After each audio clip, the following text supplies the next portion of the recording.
আপনারা দেখছেন আপডেট বাংলা। আমি সাখাওয়াত আপনাদের সাথে আছি গুরুত্বপূর্ণ আরেকটি খবর নিয়ে।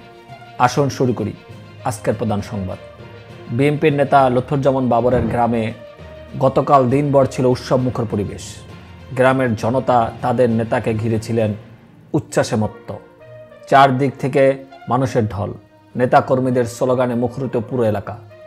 দীর্ঘদিন পর বাবরের নিজ গ্রামে ফিরে আসাকে কেন্দ্র করে এ উদ্দীপনা। বাবর প্রথমে গিয়েছিলেন তার বাবা মা এবং বিএনপির আরেক প্রয়াত নেতা আরাফাত রহমান কোকর কবরে। তিনি শ্রদ্ধা নিবেদন করেন নীরব পরিবেশে। তার সঙ্গে ছিলেন দলের স্থানীয় নেতাকর্মীরা। ফুল দিয়ে শ্রদ্ধা জানিয়ে বাবর প্রার্থনা করেন দেশের শান্তি ও সমৃদ্ধির জন্য। এ নিয়ে তার একান্ত প্রতিক্রিয়ায় তিনি বলেন, আজ আমি গভীরভাবে আমার পরিবার এবং দলের প্রতি কৃতজ্ঞ, যাদের ভালোবাসা ও দোয়ার কারণে এই জায়গায় এসেছি। তাদের জন্য আমি চিরকৃতজ্ঞ। বাবরের উপস্থিতিতে মধ্যরাত পর্যন্ত তার বাসায় নেতাকর্মীদের ভিড় লেগেই ছিল। রাত ৩টা পর্যন্ত তাকে দেখা গেছে কর্মীদের সঙ্গে বিভিন্ন বিষয়ে আলোচনা করতে। এত মানুষের ভিড়েও তিনি সবসময় সবার খোঁজ নিয়েছেন এবং ভক্তদের অনুরোধে বিভিন্ন ছবি তুলেছেন।